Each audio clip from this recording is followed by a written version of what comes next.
Good morning, everyone. My name is Dokai Georgesen, and I'm the guiding teacher of Hokyoji Zen Practice Community, and I'm here to give a talk today. Um, I'm going to conclude my talks on the Tenzo Kyokan today. I've been giving, I think this is maybe my fourth talk on the Tenzo Kyokan, so I'll conclude it today. So Dogen says, actually, when working in any position of responsibility, not only as the cook or tenzo, but as any officer or assistant, strive to maintain a spirit of joy and magnanimity, along with the caring attitude of a parent. So I think several of us, if not all of us, are familiar with this last section of the Tenzu Kyokan that Dogen kind of shifts his focus significantly here into really kind of a caring attitude of a parent, which we don't hear that voice real often from Dogen. So it's many people talk from this passage, so I will too. A joyful spirit is one of gratefulness and buoyancy.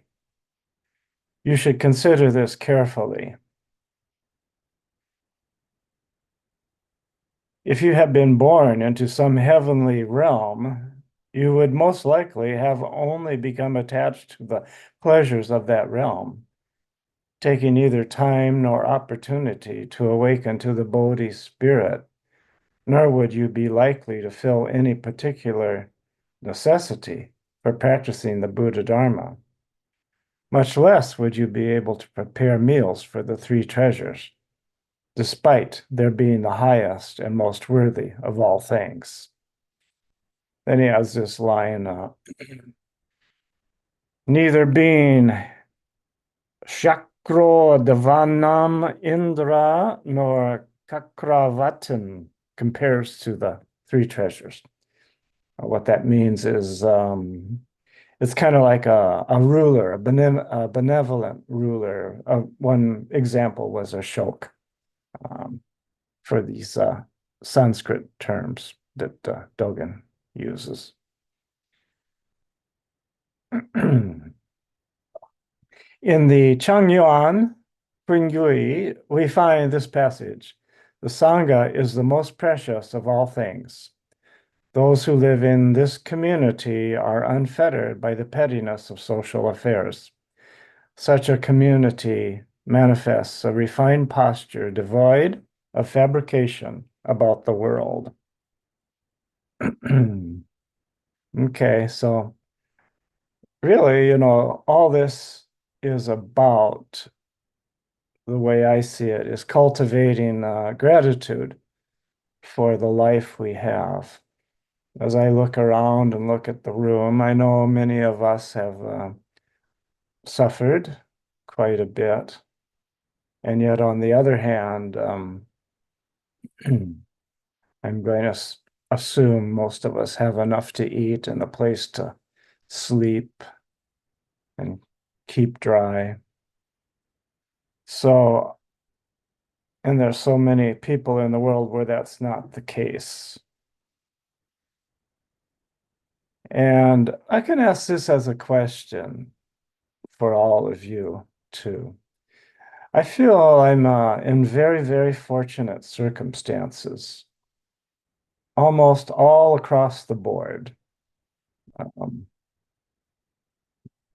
kind of with a semi-healthy body,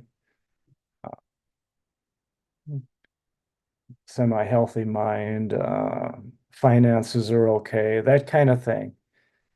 And yet I have to work at kind of being grateful for the life I have. Does anybody else have that feeling? Or you just wake up every morning and wow, I'm so happy to be alive. This is just the most wonderful thing I could possibly imagine. And I kind of wish that were the case for me, but sometimes it's just not. And I go back to this line where he says, a joyful spirit is one of gratefulness and buoyancy. I really like that thing, buoyancy, like you're just not, oh yeah, well, I'm doing okay today, but I had kind of didn't sleep very well last night, that kind of thing, you know. Yeah, but I'm okay. I'm okay.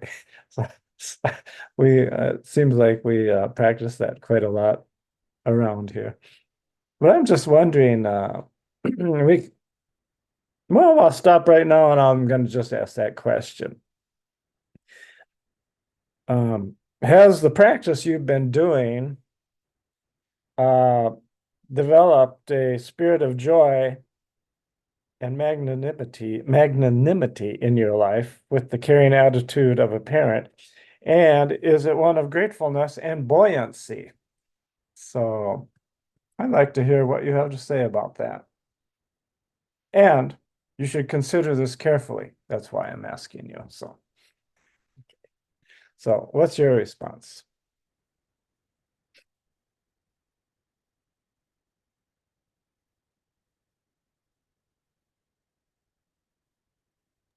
Yes, Kyoku.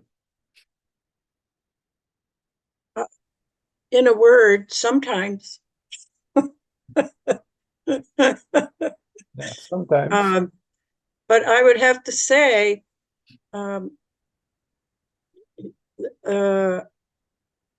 that really Buddhism has changed my life, and that does create buoyancy. And what was the first word? It was something in buoyancy. Pretty simple. Gratefulness. Gratefulness. So I would say that in general, that's with me every day at some level, at some time. And since I just had the experience of sitting with my brother in the hospital with his son and his partner, and till he stopped breathing, I think that was a situation where I really appreciated having knowledge about and experience of turning to gratefulness and buoyancy. Um, so I think that's very valuable because it it tells me a little bit about where I am with my practice, and I I think the picture changes has changed a little bit because of that experience. Because what does gratefulness and buoyancy look like when you're sitting in the intensive care unit while your brother is dying?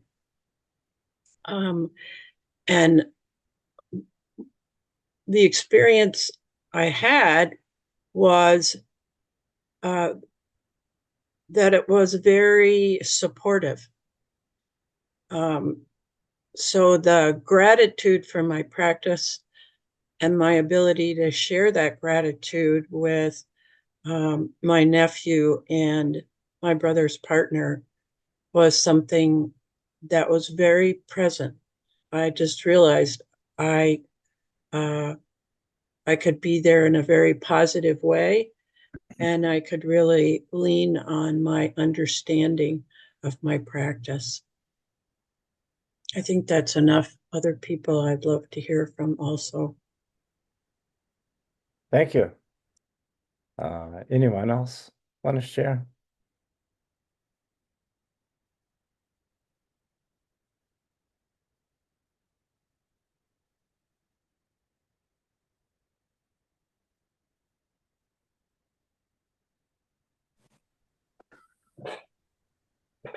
I think I have natural tendencies to be grumpy,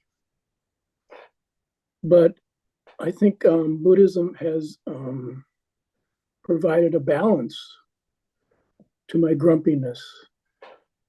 For being lighter about things, realizing my grumpiness is just more thoughts about that'll pass. It's not a terminal condition. It's it's not something that it has a certain transiency. And there are things that you if you Buddhism has a way of opening you up to small moments of joy, small moments, and appreciating seeing those small moments. And that provides a balance to my sort of natural tendency towards grumpiness. I'll let it go at that. Well, thank you for sharing that, Rushin. As you were speaking, I thought, I think that's it. I think I was just born as a grumpy person. And I mean, and then your whole life is just work to not be grumpy. So anyway, so it's probably working out pretty well. I think it's working out pretty well. I don't feel too grumpy. But maybe that's it. I don't know, but you see some people sometimes it's like they wake up in the morning and they're like a bundle of joy, and they're a bundle of joy at the end of the day. Now, maybe I'm not seeing everything, but sure as a parent. In any event, I just thought I'd ask about that because it's something in my own life. I like I said, I think I can't fathom the degree of the blessings I have. And just sitting in this room right now, in this place where I live, and the sun just came out while I was speaking through my window. And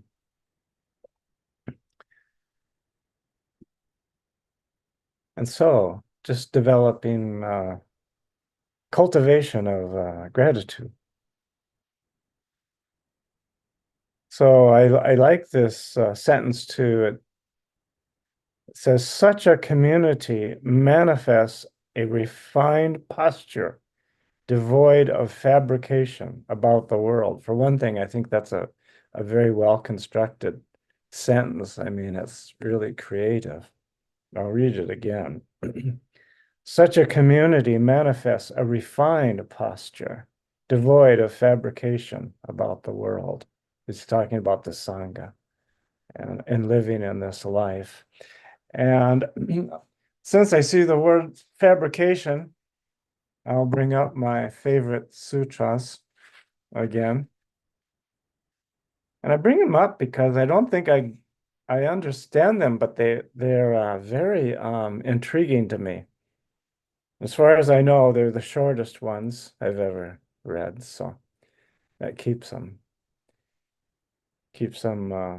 prevalent in the mind. And the Buddha said, this is from the Samyutta or Anguttara Nikaya, Anguttara Suttas, signs of the fabricated. The Buddha spoke as follows. There are 3 signs that something is fabricated. What are the 3? Its arising is evident, its vanishing is evident, and its alteration while persisting is evident. These are the 3 signs that something is fabricated. So when I read that, it's like, well, what in the world is not fabricated then? I mean, really, is there any possible thing that's not fabricated, that has no arising, no vanishing, and no alteration while it's persisting?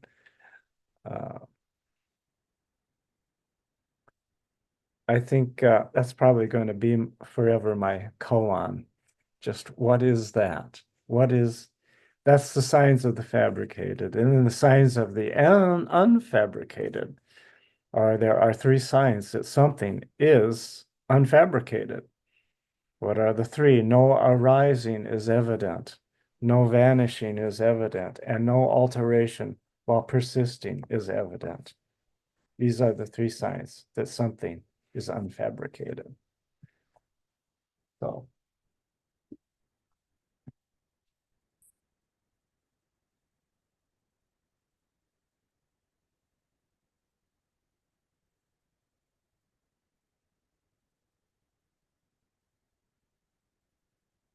how fortunate we are to have been born as human beings, given the opportunity to prepare meals for the three treasures.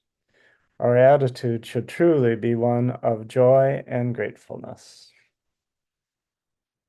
Therefore, rejoice in your birth into this world, where you are capable of using your body freely to offer food to the three treasures, the Buddha, the Dharma, and the Sangha. Considering the innumerable possibilities in a timeless universe, we have been given a marvelous opportunity.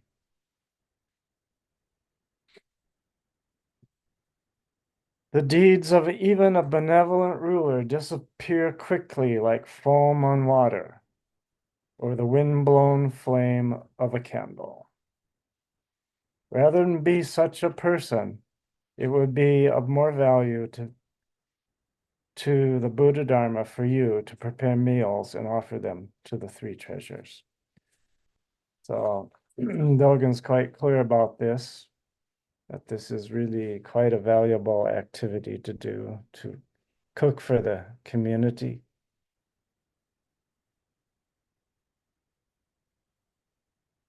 And I'm looking forward to it. Usually I'm already beginning to plan my menus for Rohatsu.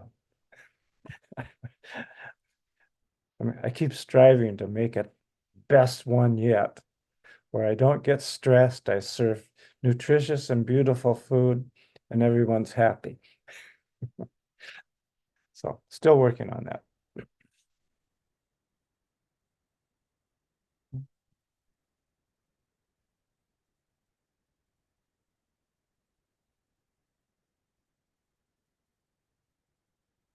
Okay, then he goes on and he talks a little later.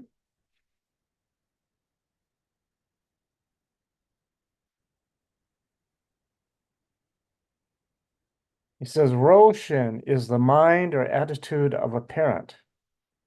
In the same way that a parent cares for an only child, keep the three treasures in your mind. A parent, irrespective of poverty or difficult circumstances, loves and raises a child. How deep is love like this?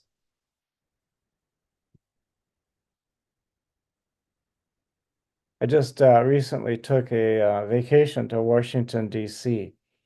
and spent a week there just visiting museums, walking around. So I kind of saw a lot of people with a lot of families and things, and I just I noticed. I mean, I've noticed this a lot, but it's kind of like little kids don't care what their parents look like. Do you know what I mean? It's like I might have these judgments about, oh wow, that person looks this way or that way, but kids, it's like they don't have that any kind of thing about their parents. It's just that's who they are, and they run away and they travel 20 yards this way and then they come back, to the parent. It's like they know who that person is. It reminds me of Dozen's new dog, who's right there, who just showed up all of a sudden. He just sort of comes back to Dozen all the time. Yesterday, he was a little suspicious of me. We met for the first time, and out here at Hokyoji, and he gave me a little growl. What are you doing here? Who are you? So anyway, but ultimately he came back to Dozen. He had a few kind of moments where he was seeing if he was going to gravitate toward me or not for a little, just momentarily. But ultimately he shifted back to, or she shifted back to Dosen. So a magnanimous mind is like a mountain, stable and impartial. Exemplifying the ocean, it is tolerant and views everything from the broadest perspective. Now, this is, I think, what really is true practice is about, how we develop that magnanimous mind that includes, can include everything, all points of view. So it's like a mountain in that it's stable and it doesn't move, according to our human perspective, according to how the sun shines on it, how the wind moves, and things like that. So it's stable, and it's also impartial to all the elements that can rain upon it. And magnanimous mind is also exemplifying like the ocean. And this is really kind of an interesting metaphor. Like the ocean or the mountain is very solid and firm, but the ocean is very fluid and I'm not going to call it gentle, but it's just absorbs everything. And it's tolerant and views everything from the broadest perspective.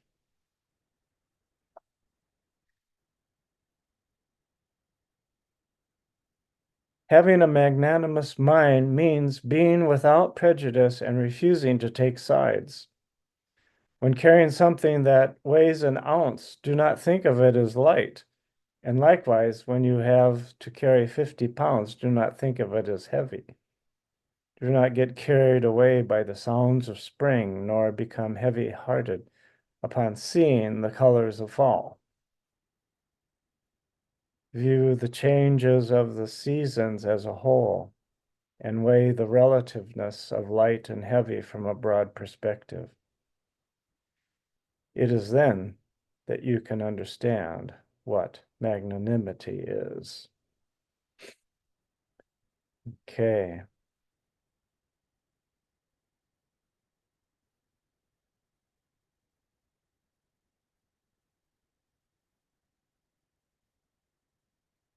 Yeah, I have the opportunity that I go back and forth between La Crosse and Hokyoji often.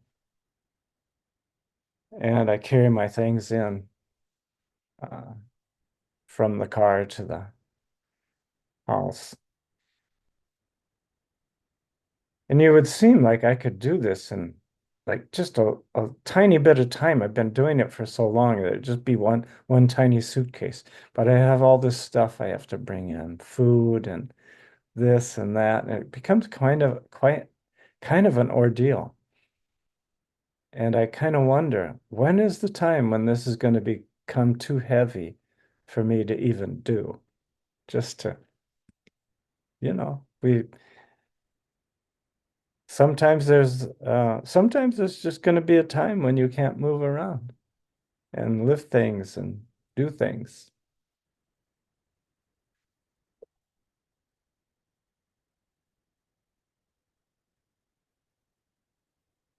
Be very clear about this. All of the great teachers down through the ages have learned the meaning of magnanimity, not merely from writing the character for it, but through the various events and circumstances of their lives. Even now, we can clearly hear their voices expounding the most fundamental truths and the ramifications of those truths for our lives. They were people whose eyes were open to what is most vital in the life of practice, enabling us to have contact with the Buddha. Their very lives manifested the sole purpose of the true self.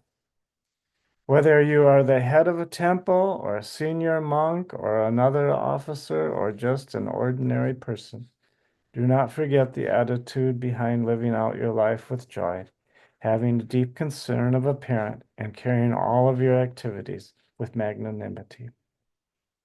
Okay, that's my talk for today.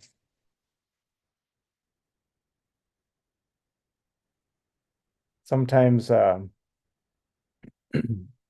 these days, since I don't have any family left and things like that, it only seems like the work I do that has any value is just for other people, just doing something for someone else. I mean, we can say, yeah, I got to do something for Dokai too, but that's okay. But the main thing is how do you work for other people and make the world like a better place for everybody? That's all I have to say for today. I'll welcome any comments or questions.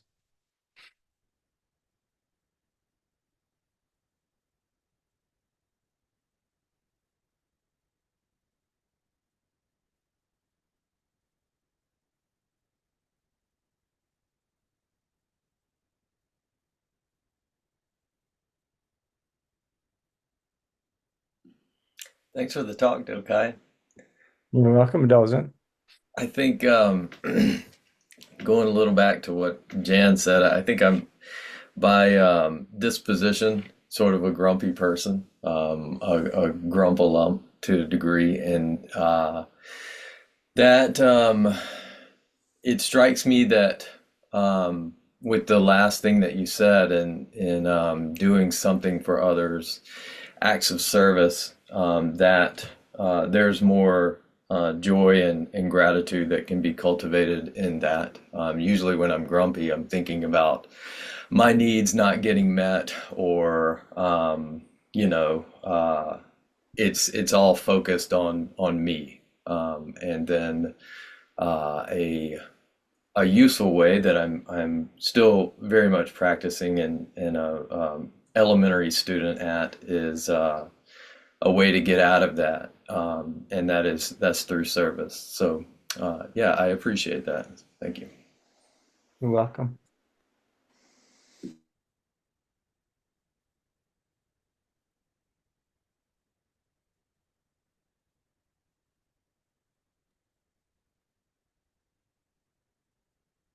Yes, Mary. Thank you, Dokai. Um, when I listen to your Dharma talks, I always feel you're talking directly to me, and you're just getting into the nitty gritty of what it is to be kind of alive every day, like the sort of the turmoil of it and the troubling of it. And so it really hits me. There's two questions I always have, or two things I struggle with. And to Alex's point too, there's an idea, this is the service to others. And then sometimes I wonder, okay, is that just for me? Is that just some sort of escape for me? Like, okay, I'm trying to just be, a help and be of service, and then it's just like anything else. I mean, it's good in the sense that it's helpful, but am I just trying to cover up my own just to be in the world and be okay? Mhm. I struggle with that. Yeah. So that's really all I Yeah, want to I say. think just like Rushin said, I think I was just born a grumpy person. Maybe some of us are born like to help others, something like that. It's just like we naturally want to be teachers or nurses or some doctors or something. And well, it seems like a pretty common human perspective, but there's still always something to balance out between what is was I just was that just an idea that was fabricated by something, or what? Where is it coming from? I don't know, in my own life, it's hard to find an answer. You just keep going and you try to, you're just always looking at, well, this seems like it's gone the best way, this is the way to go forward, and then you go that way. And then you say, well, that didn't work out very well last time. Let's try a different way. And it was kind of like that. And you just don't know where you're going all the time.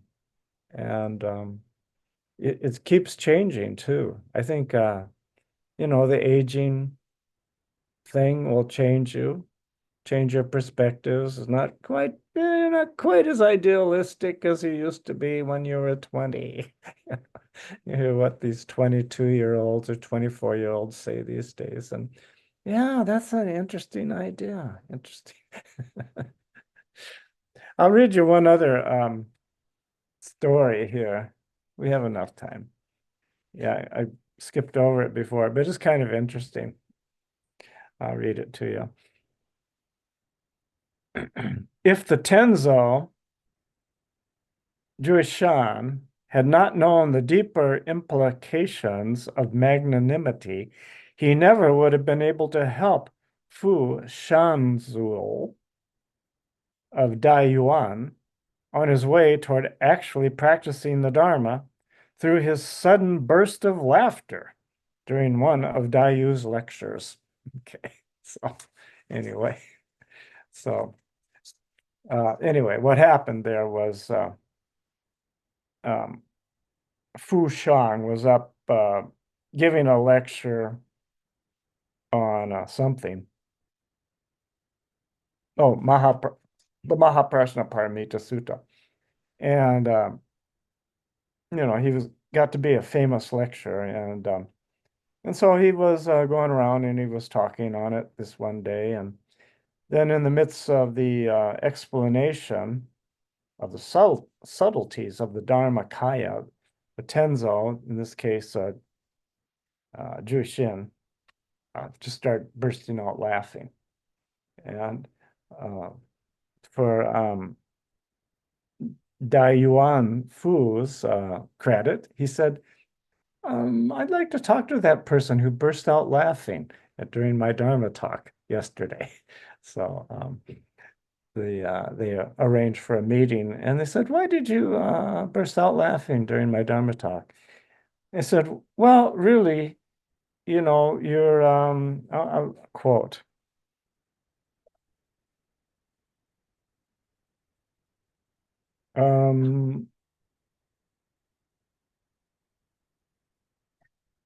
okay, this is what Fu says. After the lecture, Fu invited the Tenzo to his room and explained, frankly, I'm a very simple person, and my comments about the suttas, which I am lecturing on, are very literal. I noticed you broke out laughing when I was talking about Dharmakaya. I wonder if you'd be so kind as to tell me where I was in error. So, I mean, that's a pretty interesting response. The Tenzo spoke. Well, what you say coincides with what is written. In that you were not in error. It was just that you were talking all around the subject without really knowing it. So, anyway, so that's a pretty straightforward criticism. So, anyway.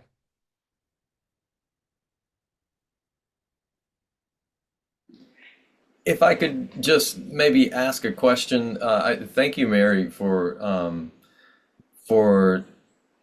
your comments. I think that sparks a question in my mind, like how do we get better at refining what is escape and what is actually expression of that desire to get out of ourselves and serve.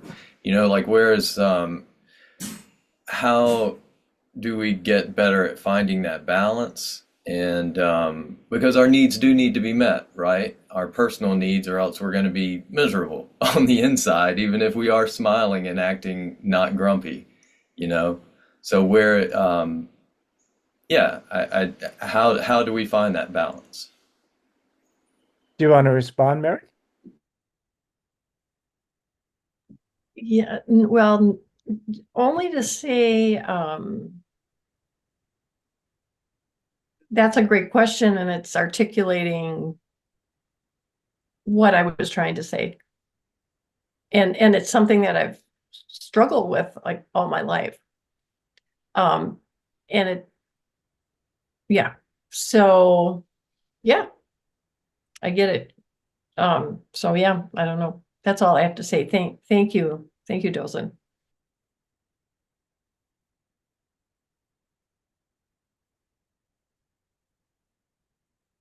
Yes, Jushin. This may or may not. So I don't know why the story of Ikkyu came to mind for some reason. So Ikkyu was he was sort of in the Tibetan tradition what you might call crazy wisdom, because he was teaching in the pubs and he frequented the brothels, and they tried to make it an abbot, and it lasted like a day because he wasn't having it in terms of all the ceremony. I guess what triggered it is the Tenzo saying you're dancing all around it without knowing what you're talking about. So I don't know, for some reason that reminded me of EQ. But he had trouble starting a school because he got disciples, and one of his disciples started he was wiping his butt with the sutras, and it was like he told him to stop. And it's kind of like the point isn't to be outlandish for the sake of being outlandish.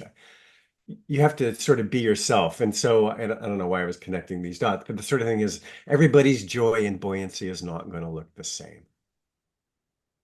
Everyone doing what? Everybody's joy and buoyancy is not going to look the same. Yeah. Yeah. It's going to be yours. Yeah.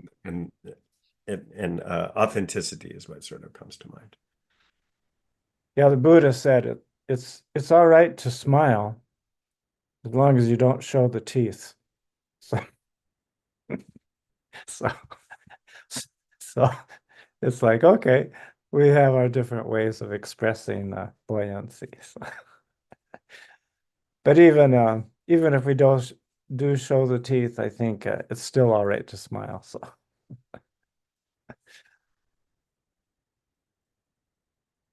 some people's buoyancy just might be a little more buoyant than others.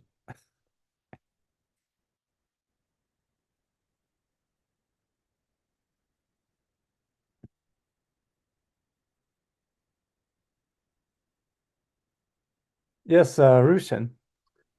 So recently, I've been puzzling over this article I read from Joko Beck from quite some time ago.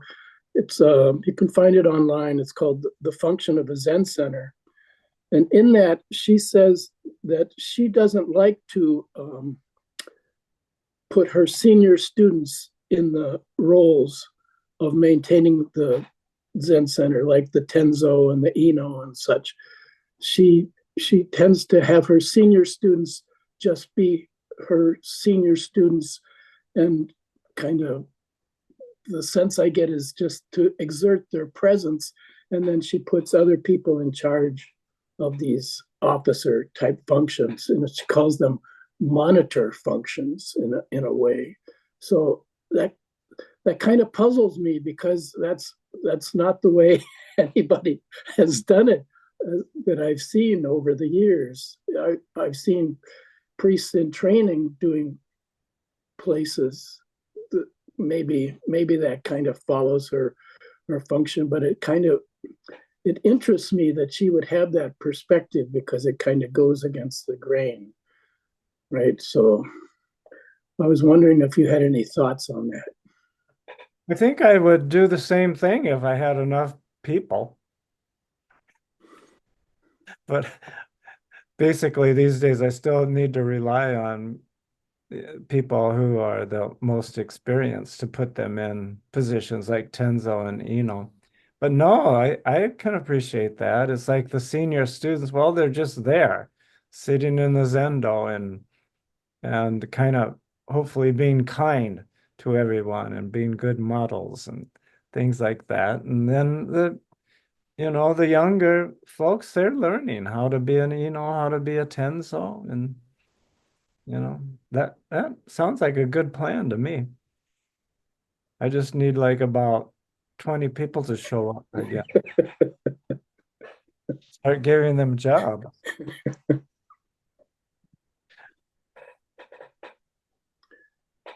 I think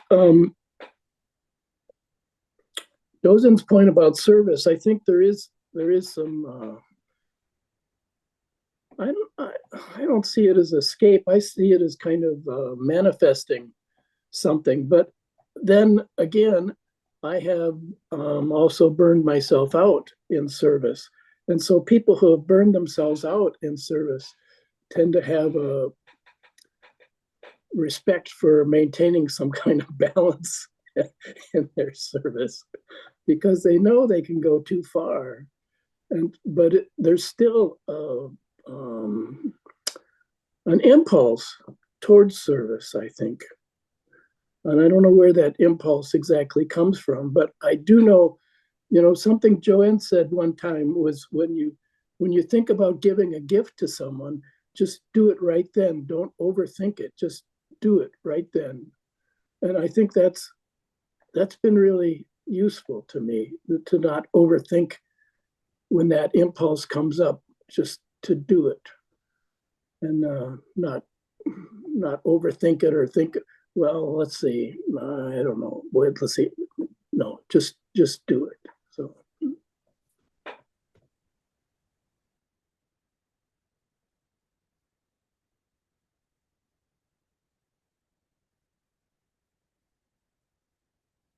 Kyoku, yes.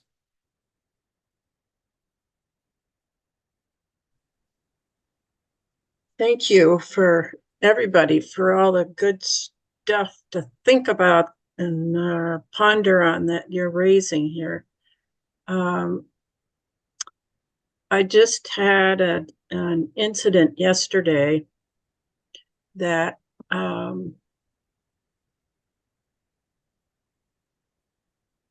well, it just registered. I'm a person who can be busy in some way, do, think, do, think. And I've gravitated towards working with appreciating, penetrating the truth of suffering and embodying that. So something happened yesterday, which was I went to get sugar, as in the form of candy. Like, so one thing I have been, I don't know, studying in my own behavior is this airplane thing about putting on your mask before helping others. And I'm not sure I help others as much as I think I am or trying to do. But as I've gotten older, I thought, you kind of have to take care of your body better than you are. And in any case, long story short, I had an interaction yesterday, a tiny one. I was in the store. It was a gas station store. I can't remember the name right now.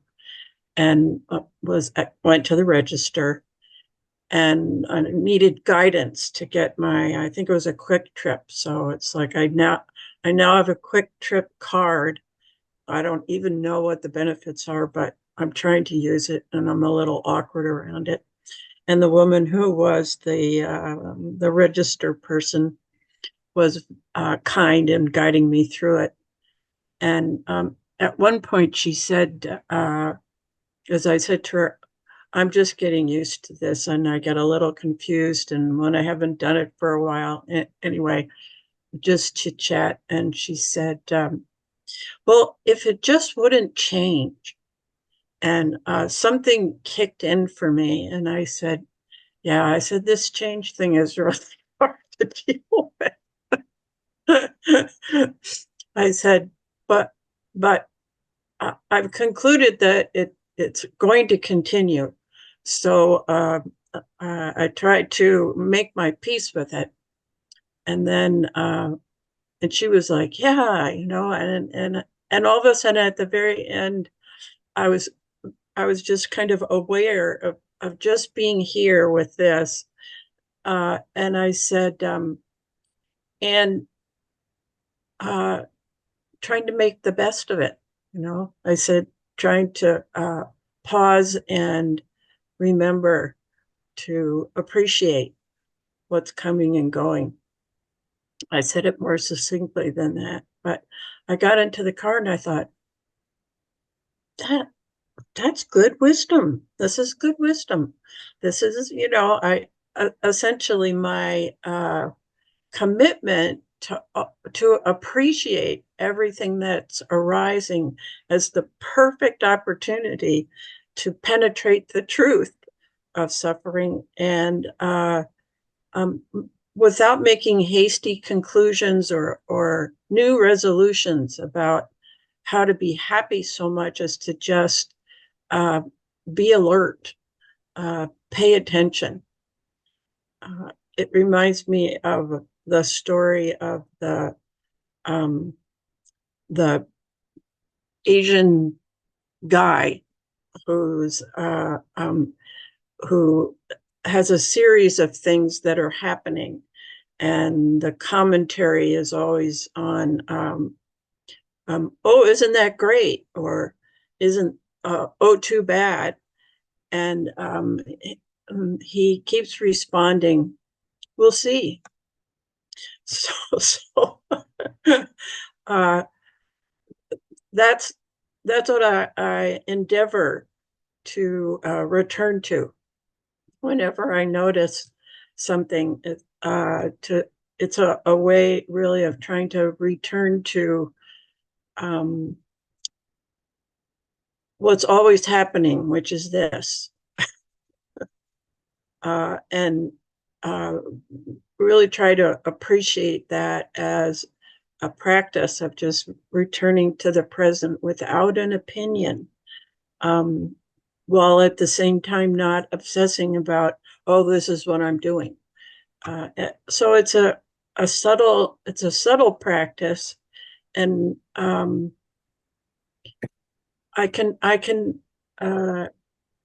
just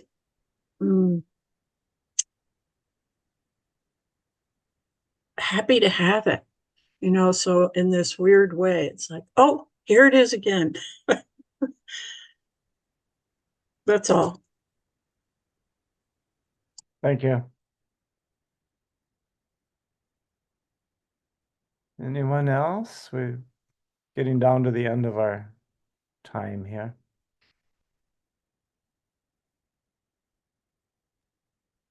Yeah, we have a few more minutes before it's 25 after, and I'm remembering that I'm the host. So please. Musho-san, we haven't heard from you. I would like to hear from you. Or Carl-san. Or Aaron-san.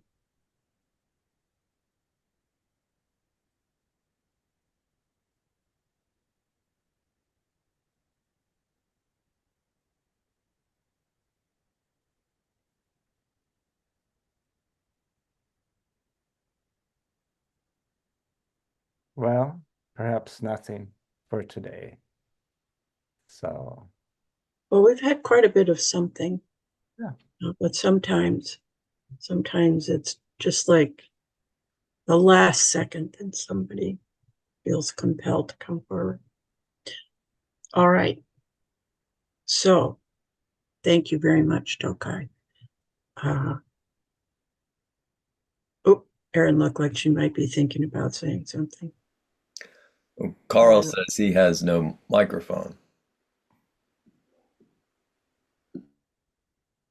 Okay, here we go for the close. So thank you for being with us.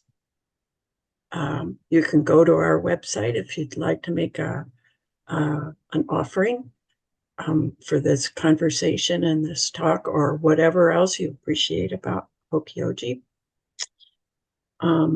Upcoming, a couple of things. Let's see. Next Sunday, Myo Habermasher will give the talk. And the last Sunday of October, I will give the talk. We also have coming up next, in terms of our activities, the work weekend, which I always look forward to. People always have fun at it. So please, if you haven't planned to come down, wait a minute, I gotta pull my calendar out here. So does anybody know off the top of their head when we start that? Yes, the 18th is work weekend. Oh, 17th sorry, 17th. 17th. Thank you. through the 20th, Thursday through Sunday. Like he said. And then we have, after that, I think, just sitting group. So think about it. If you want to come and join that process, people seem to really feel nourished in a different kind of way because of the structure of the just sitting retreat, where the only rule is don't tell anybody what to do. So I think that's all I need to say about Hokyoji, besides thanks for coming. And let's do our closing vows, which aren't in the chat box. Or maybe they are. Are they in the chat box, Dozen? Okay. But we'll just wing it for We're anybody. all old hats here. Okay. All right, here we go. Let's see, beings are numberless. I vow to free them. Delusions are inexhaustible. I vow to end them. Dharma gates are boundless. I vow to enter them. The Buddha way is unsurpassable. I vow to realize it. May your week go well. May your insights arise. Thank you, everybody, for your contributions. Thank you. Bye. Bye-bye.